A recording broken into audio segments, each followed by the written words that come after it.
What is up, guys and gals? Welcome back to Mordheim with me, Splattercat. It's an okay day where things are about to get cray-cray. I mean, it's about to get nasty out here. What I might suggest is putting him... Man, his 25% chance to dodge scares me. It really does. I need this guy to be able to dodge a little bit better. In the previous episode, we went up against... Oh, the ambush didn't go off. That's odd. Okay, well at least Fingerman managed to dodge that big strike. Put a little bit more damage on her. But actually, oh, why did she cast Sigmar's Might second? Come on, blow her up. I was hoping she'd get blowed up. Anytime somebody casts a spell in this game, they have a slight chance to just like explode and die because you're calculating on chaotic forces. Magic in the world of Warhammer is not really controllable, and it tends to have a lot of negative effects on the person invoking it. Really? He fleed? Oh my god, that's the worst thing that could happen. That's really, really bad. Okay, so he tried, what happened is he failed his all alone check, which normally means that you just lose your turn, but he actually rolled poorly enough to where he was trying to run away from battle. And so we need to collapse right now and make this happen. This guy's about to die in the next turn, and unfortunately we can't afford to use our... this has gotten so much worse. They scored the first kill and we have lower morale. Oh, this is so bad. That was pretty much the worst thing. Like, that was a catastrophic... She's right there too. Oh my god, we might have lost this fight. It's distinctly possible that we may have just lost this fight. Oh, this is so bad. This is really, really, really bad. Oh, no. That roll right there, RNG just screwed us on that all-alone check, which he shouldn't have had to make an all-alone check because he had a bunch of people around him. Maybe it's because they weren't in base contact, but either way, we got to get rid of Boss Lady, like, right now. Otherwise, life is going to become challenging for us. I'd also like to get him far enough away to where they actually have to close the gap with him if they try and run through the line. The plan of action for right now is going to be to disengage with this individual. And then we want to put him into combat over here, if at all possible. And we want him to be in base contact with her so that she can't get out. And so there it is. A little bit of damage done. Unfortunately, we don't get 2 attacks on this round. He also doesn't get his parry chance because we had to use stuff to disengage and join the other fight in order to lock her in. However, it does give us a chance, and that's something. I'm gonna stack up over here. I want to keep them from looting the corpse too.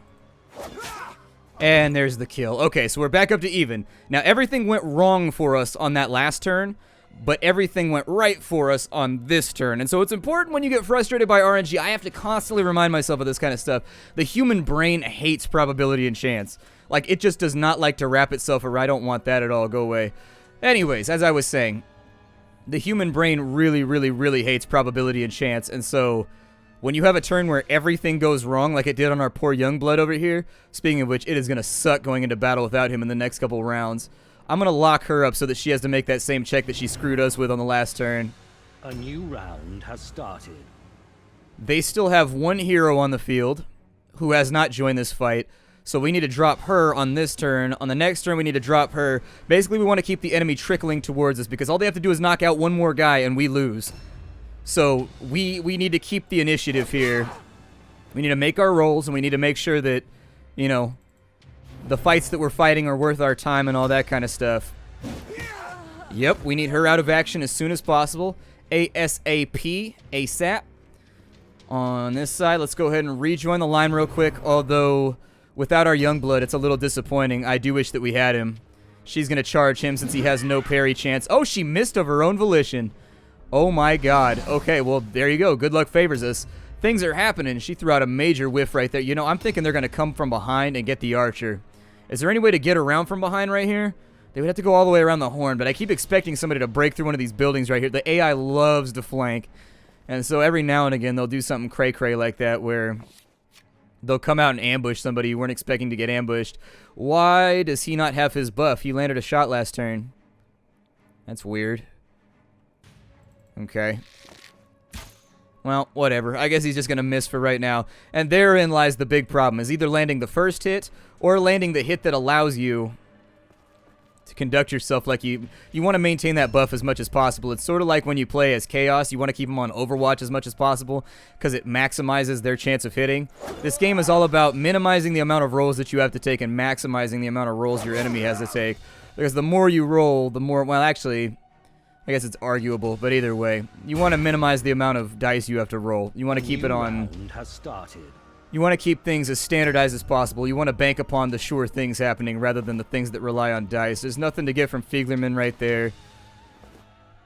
I would, however, like to check these bags. We got an oil bomb right there. I don't know what an oil bomb does. I've never seen that item before after 20 hours of playing the game, so we'll have to play around with that one.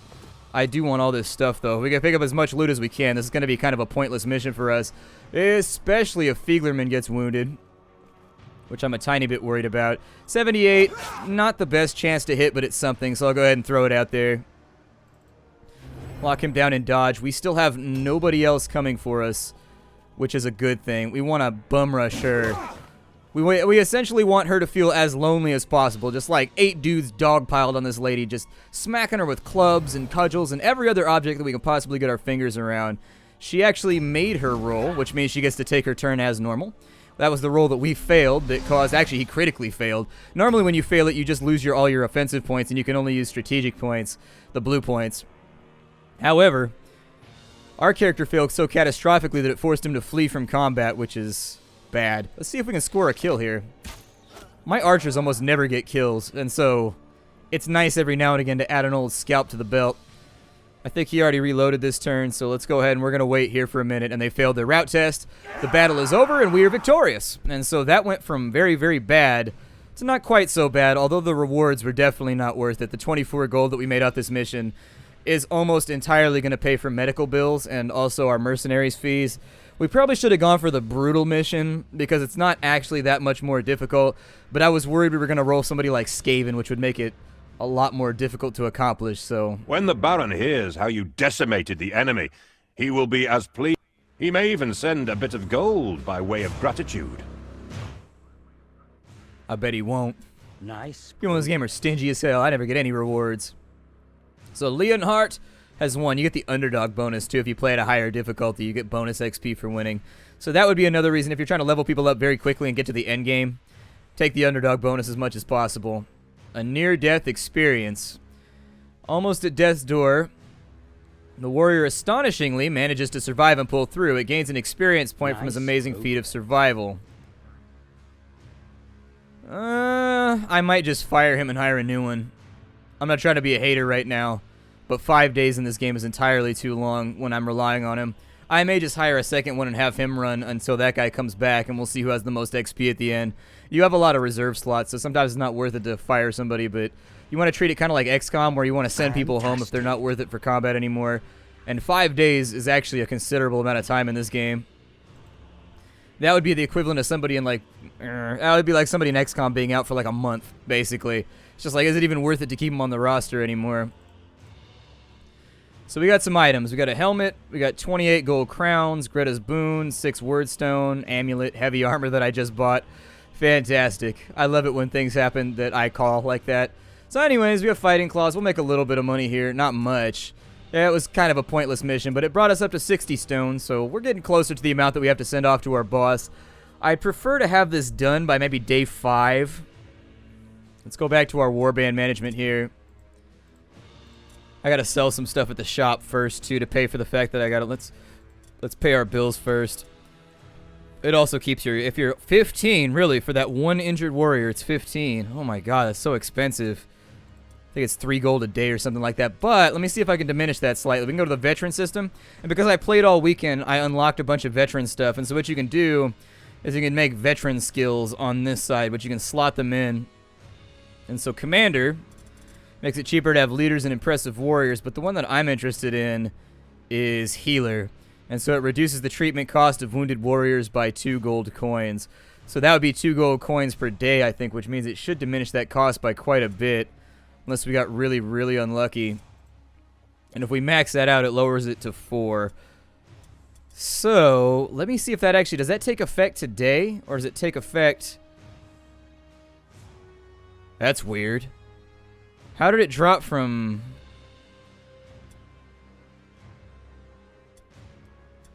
Well, either way, that's good enough. I mean, 3 is perfectly acceptable, so let's go ahead and do that. The other one that I like to take is that your heroes, your leaders, tend to be really, really expensive. And so I almost always... Oop, I don't want skirmish mode right now. No, thank you. Not at the moment. I'm not a big PvPer anyways. If I had friends who wanted to play against me online and we could just have friendly games and, like, shoot the shit, I'd probably do that more frequently. I don't like pug games, though, because people get too amped. And I don't want to spend my free time dealing with some random ass on the internet shouting at me and just being upset and, like, talking shit and just generally being hella rowdy. There's a lot of stuff you can do here. All you need to know for the contacts is that it gives you a 5% chance to get an item of the type of whatever the contact is. So a great weaponsmith, 5% chance you get a free two-handed weapon. Gunsmith, 5% chance you get a gun every day. It's just, you know, it is what it is. Whereas, I think, usually I like the helmet guy. The helmet guy is the one that I take because in general I like having the helmet. But Evaluator will reduce the buying price of items by 5%. That's not bad. Explorer is actually pretty good too, because it lowers the cost of mission maps, and then it lowers the cost of scouts, and then it actually raises the chance that you'll get good quality missions too. And so what I'll do is I'll probably take 1 rank of Commander to lower his cost by 4. Actually, we'll lower it by 8. There it is. And then in this slot, we'll take Explorer to raise our chance to get better missions by 10% and improve the quality of loot by 10%. Well, I guess it reduces the cost of scouts and then makes us get better missions there. I'm saying it wrong. The last thing that I just said is how it works. And so my current perks are pretty good. When I start new warbands, these get really, really good too. Like once you level this up, like you get some serious bonuses when you start new warbands. Like they'll end up with some pretty blinged out gear by comparison to warbands that are just, see now that right there, it didn't really reduce his cost. Maybe that one's not going to work till the next day. Sometimes it works retroactively and sometimes it does not. We're not going to need any heavy armor for right now, so I'm going to get rid of that. The fighting claws are only for Skaven, and so I think I'll probably get rid of those. The light armor I'm going to hold on to just in case. Clothing we can get rid of. Actually, I keep hoping that we'll get like epic clothing because epic clothing is really, really good. I don't even know if it exists in the game, but it's nice to have. So oh, really? We can light the ground on fire. See, the oil bomb might be worth it. Can I buy oil bombs? If I can buy oil bombs, that would be the shit, because that ability right there would actually be worth bringing along. Basically, it allows me to create an AoE of fire in a 3-meter area so I can block off the way that enemies are coming and buy myself time. That's actually a really strong weapon. It buys you tactical options, and I'm never one to turn up my nose at tactical options. The next thing we needed to do is we needed to hire another Youngblood and decide whether or not we're getting rid of this guy. Let's go ahead and have a look here. Another Youngblood's going to cost us 30.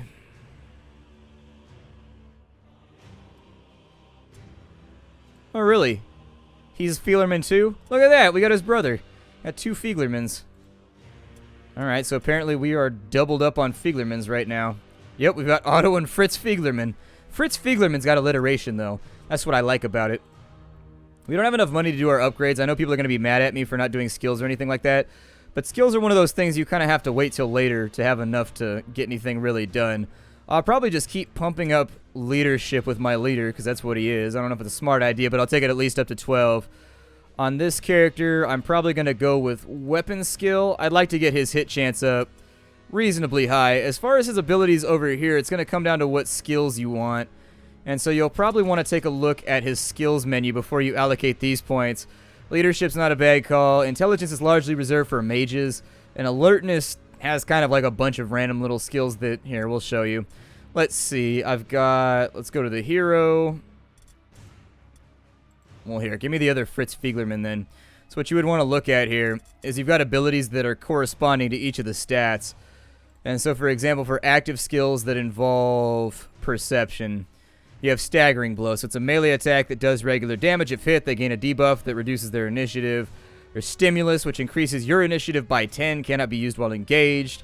There's some pretty good stuff in here as far as active abilities goes. Ready Stance. That ends your current turn. Your stance increases your initiative on the next turn. Kind of cool little things that allow you to play with the initiative system. And so it's not always a bad idea to maybe pump up a little bit of alertness if you wanted to take some extra stuff in here. As far as passive abilities go, I think the passives are mostly just for like jumping off of things. And yeah, resisting ambushes and things of that nature. Oh, you can also get melee resistance, which is pretty cool. It'll be helpful. 5% melee resistance is nothing to, you know, be like about, because that'll give you 50% damage resistance without any armor on. And then if you have even more armor on, that means you can get that perceive. I mean, I think you might be able to get that up to maybe 40 or 50% if you really played your skills right. And a 50% damage reduction is nothing to avoid. Alright, so things are okay right here except for him being out for 5 days. That's a little bit of a mess considering he's already put a couple points into hitting, and so he's actually better than your average warrior. Let's go for the next day. And so Otter Fieglerman is receiving treatment for their near-death experience. We have 8 days to get the shipment and avoid consequences. We also have okay, so this is a mission. There's actually a storyline here that you can go along with. I wouldn't recommend jumping into it too early, though. The quayside offers access to the River Ster and will enable the Warband to use barges to transport Wordstone out of Mordheim. Despite the dangers involved, the Warband must gain control of this district and use the surviving dockside facilities. Exploiting the river to send Wordstone to Baron von Leitdorfer will give their patron advantage over the other nobles seeking to profit from the magical rocks. It will also allow the Warband to avoid the hazards of marching captured Wordstone through the city and save time wasted doing so, giving them greater opportunity to search the ruins for more treasure. This is a chance to gain advantage over other warbands and cannot be squandered. There's actually no time limit on it as far as I know. I kind of just ignore it until I feel like my team is ready to take it on. Take on it. And then I think I've got a bunch of points over here, but he can't really do anything until I'll probably try to take him up to 9 alertness then. I'll focus on weapon skill here. Get him as far along as possible. It's important to note that you can take these guys right here and they can make really, really competent ranged troops. If you make them dual wield pistols or something like that, they can do quite a bit of damage. They start with enough ballistic skill to go either way, so it's all on you and the way that you want to do it. I'll probably take weapon skill up to 9, and then I'll start working on accuracy, because accuracy has a lot of good melee abilities too. I'll probably take his ballistic skill up to 9, and then I'll start working on accuracy and get it up to like maybe 12-ish. And if I can get it up to there, that means that he has a good chance of critting and stunning and kind of doing major damage to the enemy. Confirming. Wow, this guy had a hell of a day, didn't he? This guy had a hell of a day. Well, I'd like his dodge chance to be better, so I'm going to focus on that. I prefer to get everybody who's not using a shield up to dodge 45 at the bare minimum. If you can get this up to 9, that's cool, and then work on other things. It's just that I find that the returns that you get off of 3% damage kind of pales in comparison to 5% chance to dodge on anybody who's not using a shield. So it would be my recommendation. Leadership on this side. Probably go alertness with him too for the melee resistance. Weapon skill as per always. Always. The potions master. Always. Alan Rickman. Good old Alan Rickman. Remembering to tell that turtle joke. Alright, so on the campaign map, we got a poor, very poor, and we got a very poor, poor. Send out scouts. We got a normal average. That's probably what I'll go with then. Let's go ahead and get ourselves loaded on in. I actually think... Can I buy pistols? I think they had a brace of pistols. I may build this guy to be a pistolero. It always reminds me of that techno song from the 90s. There's a song called Pistolero or something like that that was like... I think it was in Jet Moto or something like that. I thought he could use guns. Oh, I don't have them. So he can use dueling pistols. A 24 to 34 hit chance it takes. The reload is 2 strategy points. Can he fire them twice in a turn, though, is my question. They're accurate, so his hit chance goes up by 8%. That's not bad. Yeah, let's play around. Let's see what we can do with this guy. Let's see what we can do with this guy. And if he's going to be getting run up on, I'm not even going to worry about it. That's pretty badass, though. I mean, if he's going to be getting run up on, why not give him armor? You know? And I would like these to be swapped. So if I could, please. Don't really want that. I'd like that hand to be empty. We'll take dueling pistols right there because I don't want it to swap weaponry in the early game. And there it is. I think that his initiative only matters so long as he has that weapon equipped, so we shouldn't have to worry about nerfs right there. I think we're good to go, though. We're going to take that normal mission, and this time around it's a wordstone rush. That's actually really good. So we're going to try and rush out as much wordstone as we can, as you might assume. That looks good right there. I always run 5-man teams because anything more than that, and it just gets super chaotic. The enemy starts doing like crazy flank moves, and you got to start like playing like grand strategy. I prefer to keep this squad based, so 5-on-5 tends to be about the sweet spot for me. 4-on-4 is too easy. 6-on-6 I can do. 7-on-7 is where it gets super chaotic, and you're just like, oh my god, shit is going down. We are losing a lot of soldiers every fight. Seemingly alone in the ruins, you take the opportunity to send your warriors to pillage the nearby buildings. As your warrior, an enemy warband arrives and deploys its own patrols in the area. I don't really know how I feel about... I don't know how I feel about what it just said about the deployment, but I'm going to wait and withhold judgment until I actually see. Oh, our deployment's... That deployment's super fancy. I'm not even mad right now. That deployment's amazing. I'll probably deploy a little bit spread out. I'll probably put somebody over... Well, where do they deploy at? They deploy over here. Okay. So, my plan for right now is I'm going to try and get as much of this wordstone as I can. But you have to get 10 wordstone nodes, and so if we don't pull it off, we don't pull it off. However, I'd like to deploy as close to all of this as I can, and so with our first character... Let me see if I can get him out of the building here. I do wish that they would just add it so that you could click on the one that you wanted to deploy at from this menu right here. It would make it a lot easier. Especially since I've got... You see how many deployment points there are? I've got to cycle through every single one of these in order to get in between. And there might be a better way to do it. You guys will have to let me know. But obviously I batch record, so sometimes it's not possible. Oh, there's a cluster over there. There's a cluster over there that I very much want. I saw it. I saw it. You can't lie to me. It was over there. Where is it? I saw green. Ah, well. We'll deploy him right there. My plan for right now is basically just to deploy people as spread out as possible so that I can get after some of this birdstone. Is that on the bottom end? Okay, so I need him on the ground floor, though, on this side, not like on the 3rd floor. That doesn't help me at all. That's a little bit better. How close does that put him to wordstone, though? Pretty close. He's just got to go out the door. Works for me. I'm playing a little bit risky right now because we really need the wordstone. We have like a serious wordstone problem, and so I'll probably leave him inside this building to scavenge and grab what he can because it looks like there's a bunch in here. I want this guy topside somewhere because we don't ever want him to see combat.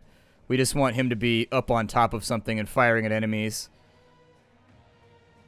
I'll actually probably put him right there so he can go back up the stairs and he can take that spot. And after we grab as much wordstone as we can, I'm going to try and stage the fight around here for our ladder. I think if I can get this guy out the back. I don't see any wordstone over here, which is weird because I should be able to see it. Is it inside the building? Where is the wordstone? That's odd. We need this wordstone really badly, though.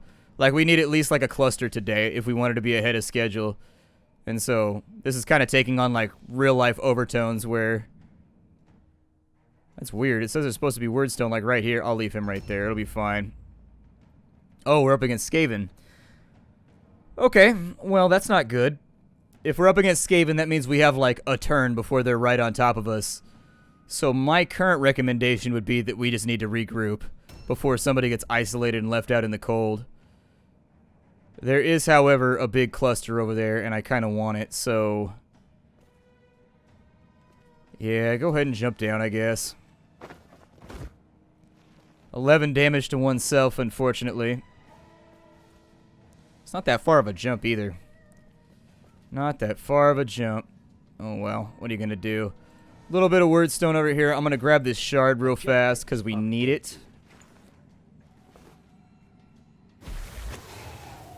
Not super concerned about the warp effect right now. I'm not going to cry about it. I'll probably leave the fragments alone, then I'll put him on Overwatch stance just in case anything tries to run out here. But if an enemy comes to that building right there, he's going to get us with a charge. I'm going to break it off right here. My name is Splattercat. Thank you for joining me at the Nerd Castle for the next episode of Mordheim. I will see you all in future episodes. I wasn't planning on playing Skaven today. And so since Skaven are a little bit tough to deal with... Oh, we need those clusters so bad. Anyways, Skaven are kind of a difficult army to deal with. And so they're coming down this way. Okay, so that means all these guys need to regroup over here. I will see you all in the next episode. Thank you for joining me. My name is Splattercat. Hi, do everybody. I'll see you next time.